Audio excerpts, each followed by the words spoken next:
Good morning! Alam mo, antok pa talaga ako kasi nga gumising ako kanina ng 2 AM in the morning. Hello. Dahil kailangan nag-work ako. And then, siyempre, kanina nagkukulitan kami ni husband. And then, pumunta siya ng post office. Tapos, sinauli na niya yung uniform ko sa isa. Kasi nag-quit na ako doon sa isa kong work. Dahil hindi nga nila ako pinayagan mag-holiday doon sa Sydney. So, sabi ni husband, mag-resign ka na lang. So, nag-resign na ako doon sa isa kong work. Kaya ito, may time na akong mag-vlog. Dahil, isa na lang yung work ko. Anyway, kanina, nasa kwarto ako. Tapos, nagbibiro lang ako sa kanya. Sabi ko kung may binili siyang something sa akin. And then sabi niya, have a look. Paglabas ko kanina, bigla akong nagulat. Ayan, oh, may flowers na.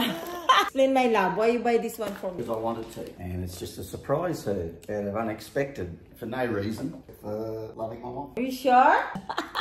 Serious, this is no plan talaga at all. Come here. Ayan ang flower, oh. Because I want to.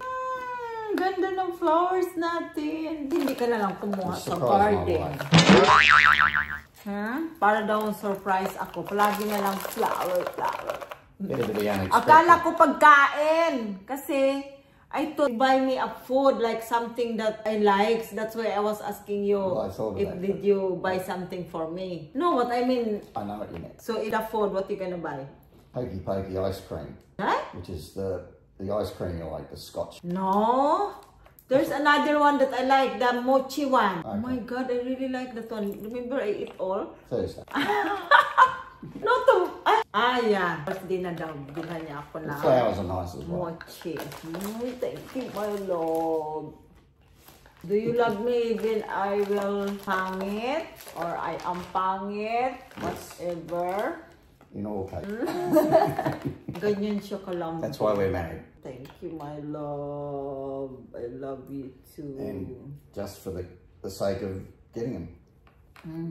No special reason. No special reason. Basta binigyan lang daw niya ako.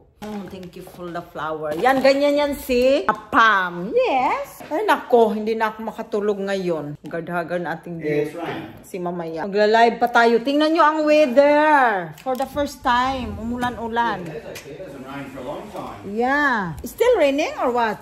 Yeah, it is. Ay, ano na. Medyo ambon-ambon. Ganito dito pag winter. Ayan oh, madilim ang langit. I'm gonna check them out. Oh, kailangan ko na naman daw mag-harvest kasi si Andrea nag-text sa akin. Nag-message na. Dami daw nang hihingi doon mga katrabaho niya. Mga friendship lang, good. Mga friendship lang namin ba? So sabi ko, parang natamad ako mag-harvest ngayon. Tapos yung orange, ayan ang orange. Ito ang orange namin. Ang orange talaga ay kailangan pa yeluhin pa yan ng todo bago mo siya anuhin. So sana may apple din kami, no? Pero hindi naman ako masyado mahilig sa apple. Or di kaya may ano pa bang ano dito, yung prutas na masarap. Ayun oh, nantok pa kaya ako. Tingnan. Kaya medyo ano pa, ating eye bag. So itim. Biruin mo na ba? 2 AM lang madaling araw. Mag-ready na ako para makapag-live na ako. That's not bola-bola. That's not bola-bola. That you buy me a flower. Oh, yes. I'm just gonna get them anyway. Okay.